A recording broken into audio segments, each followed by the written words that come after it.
네, 반갑습니다. 기름진 학점은행제 안선생입니다.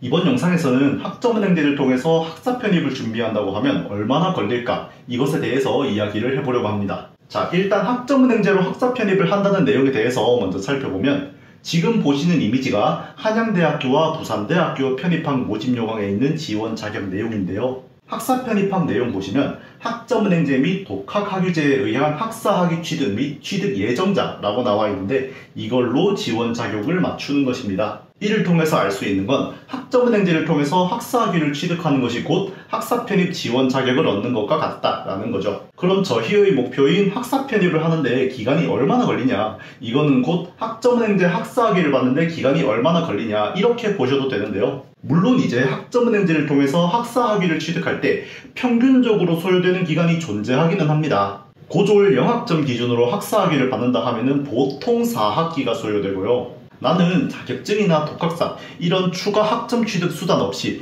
수업만 들어서 학위를 받고 싶어 라고 한다면은 그때는 7학기가 소요됩니다. 이런 식으로 평균 기간을 계산하는 게 가능은 합니다. 하지만 지금 이미지에서 왼쪽에 있는 게 평균적으로 진행하는 4학기 과정이고 오른쪽에 있는 게 4학기 과정에서 한 학기 더 줄인 3학기 과정인데요. 보시는 것과 같이 학점은행제라는 교육제도가 자격증이나 독학사 병행 여부에 따라서 기간을 조율하는 것이 가능하다 보니까 평균적으로 소요되는 기간이 존재하기는 하지만 결국에는 학점은행제 공부 기간은 학생이 직접 조율해야 한다는 것을 알 수 있습니다. 그럼 이때 중요한 것은 뭐다? 학생의 목표. 그러니까 어떤 것 때문에 학점은행제를 하는가, 여기에 맞춰서 기간을 조율해 주시면 되는데요. 저희의 목표는 앞에서 말했던 것처럼 학사 편입 하나만 보고 학점은행제 학사학위를 취득하는 것이잖아요. 그러면 뭘 기준으로 맞춘다? 학사 편입 일정을 기준으로 맞춘다. 학습자분들께서 편입을 준비한다고 하면 단순하게 저 학사 편입하고 싶어요,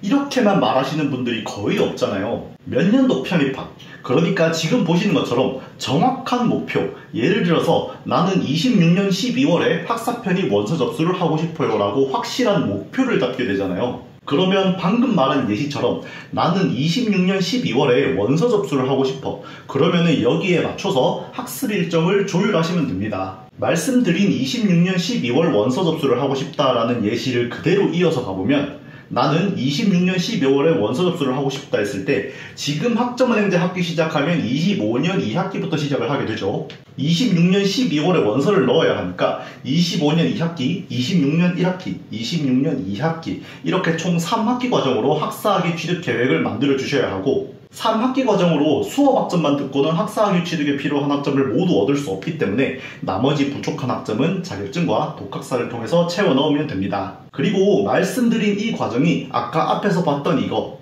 3학기 과정으로 학사학위를 취득하는 과정이죠. 과정 자체의 난이도는 4학기 과정으로 보다 길게 잡고 하는 게 난이도는 더 낮지만 학생의 목표인 26년 12월 원서 접수를 위한 플랜은 현재로서는 4학기가 아닌 3학기가 맞다. 하지만 이런 식으로 기간 조율이 가능하다고 한들 너무 무리하게 기간을 단축하는 것은 안 됩니다. 제 기준에서는 지금 보시는 3학기 과정으로 학사학위를 취득하는 설계도 난이도가 많이 높다 생각이 되는데요. 26년 12월 학사 편입 원서 접수 예시를 그대로 이어가보면 3학기 과정으로 얻을 수 있는 수업 학점이 총 66학점인데 학사학위를 받는데 필요한 학점이 총 140학점이잖아요. 그래서 수업 학점을 제외한 나머지 74학점을 수업이 아닌 자격증과 독학사를 통해서 채워야 하는 과정이 됩니다. 수업 학점으로 얻는 학점보다 자격증 및 독학사를 통해서 채워야 하는 학점이 더 많아지는 학습 과정인데요. 지금 저희의 최종 목표는 편입학에 지원을 하는 것입니다. 학점은행제 학사학위 취득에 100%를 쏟을 수 있는 상황이 아니잖아요. 그래서 편입을 목표로 설계를 만들 때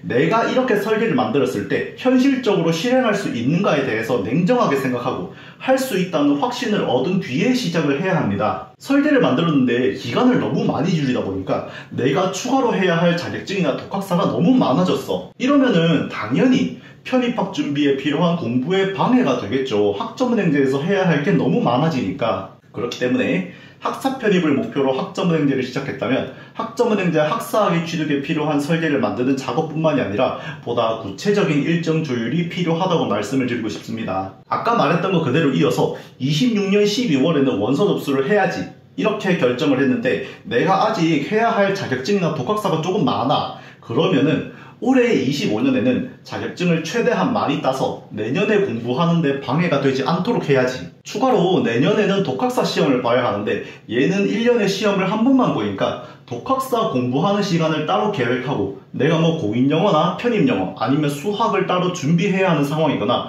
성적을 관리하는 것에 힘을 써야 하는 상황이라면 여기에 최대한 집중할 수 있게끔 환경을 갖출 수 있게 조율하자, 이런 식으로 말이죠. 지금은 편입학을 목표로 달려가야 하는 상황인 만큼 무리한 기간 단축은 피하고 단순 학습 설계를 만드는 것 이상으로 보다 구체적인 계획을 잡은 이후에 학점은행제를 진행하길 바라는 마음입니다. 자, 그리고 편입학을 준비하는 과정인 만큼 서류 제출 일정은 무조건 확인을 해주셔야 합니다. 최종 목표는 학사학위 하나에서 끝나는 것이 아닌 학사 편입학 지원 자격을 만드는 것이잖아요. 그래서 학점은행제 학위 취득을 기준으로 설계 및 날짜를 조율하는 것이 아니라 편입 원서 접수 그리고 지원 자격을 기준으로 조율하셔야 하고, 그 과정에서 꼭 필요한 것이 바로 서류 제출 일정이죠. 아까 예시를 다시 가져와서 나는 26년 12월에 원서 접수를 하고 싶어. 그러면 제가 권장드리는 학습 일정은 마지막 학기 수업 종료 날짜는 가능하면 12월 초 중순에 끝낼 수 있게끔 조율을 하시고요. 자격증과 전적대학교 학점은 내가 지원하는 해의 10월까지 등록하시는 것을 권장드리고 싶습니다. 왜 이렇게 권장을 하는가?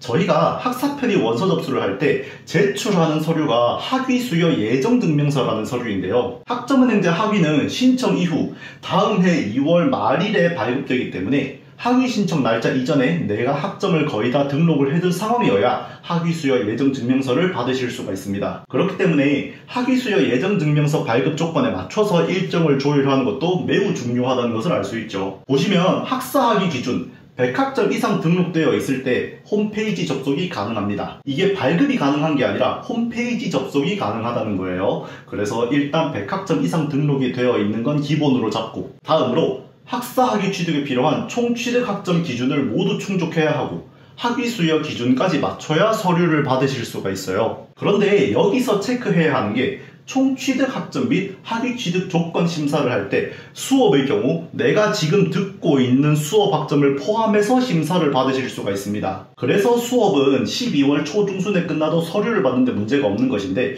자격증이나 독학사는 취득이 아닌 진행 단계에서는 심사 요건에 포함을 하지 않아요. 그렇기 때문에 자격증이나 전적대 학점을 등록해야 하는 상황이라면 10월까지는 등록을 다 해두라고 하는 것이고, 취득 계획을 해둔 자격증도 가능하다면 10월에는 다 등록할 수 있게끔 일정을 조율하라는 것입니다. 제가 학점은행제 설계에서 가장 싫어하는 것이 변수 발생인데, 일정 조율로 인해서 변수 발생이 학습자님의 설계에서 나오지 않기를 바라는 마음입니다. 기억해주세요. 수업은 12월 초중순에 마무리될 수 있게, 그리고 자격증이나 전적대는 10월까지 마무리할 수 있게 꼭 기억해 주시길 바랍니다. 마지막으로 이제 전공인데요. 학사 편입이 목적인 만큼 앞에서 예시로 봤던 경영학 전공 외에 다른 전공으로 하는 건 안 되는가 물어보시는 분들이 정말 많아요. 뭐 학점은행제로 많이들 하는 심리학이나 아니면 사회복지학, 그게 아니라면 본인이 지원하고자 하는 학교의 전공에 맞춰서 학점은행제 전공도 동일하게 혹은 비슷하게 맞추려고 하는 분들이 많은데, 학점은행제가 가지는 최고의 단점 중 하나가 바로 전공 선택이 자유롭지 못하다는 것입니다. 애초에 앞에서 봤던 것처럼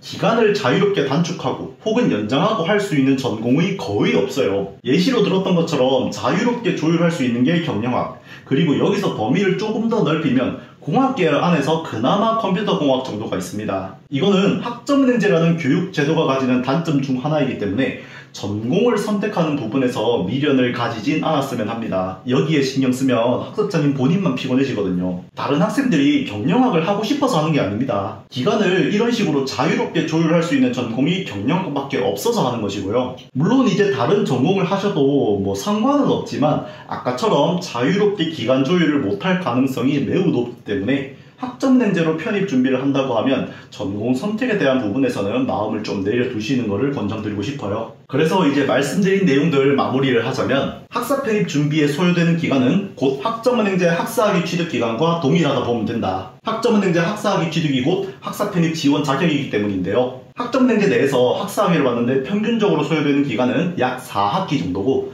수업만 듣겠다 하면은 7학기가 소요되는데, 학점은행제라는 교육제도가 공부 기간을 조율하는 것이 가능하기 때문에 학사 편입을 목적으로 시작했다면 학위 취득에 소요되는 평균 기간이 아니라 학생 본인이 원하는 원서 접수 일정에 맞춰서 준비를 하는 게 맞다. 예를 들어 내가 26년 12월에 원서 접수를 하고 싶다 하면은 지금 시작하는 것을 기준으로 25년 2학기, 26년 1학기와 2학기 이렇게 26년 12월 이전까지 학사학위 취득에 필요한 학점을 얻는 것으로 목표를 잡고 설계를 만드는 것이죠. 그리고 이제 학점은행제 학사학위는 지원 자격 하나만 충족하는 것일 뿐 핵심은 학사 편입 지원 자격을 만드는 것이죠. 그렇기 때문에 학사학위 취득에 100%를 투자할 수 있는 상황이 아닌 만큼 무리하게 기간을 단축하면 공부가 너무 힘들어집니다. 편입하기 필요한 공부도 제대로 못할 뿐더러 학사학위 취득도 어려워질 가능성이 있으니 너무 욕심내서 기간을 줄이진 않았으면 하고요. 학점은행제라는 교육제도 자체가 전공 선택폭도 매우 좁기 때문에 가능하다면 전공 선택에 대한 부분은 마음을 내려두고 선택하길 바라는 마음입니다. 그리고 편입학 지원을 목적으로 시작했기 때문에 학습 일정은 편입학 원서 접수 및 서류 제출 일정에 맞춰야 합니다.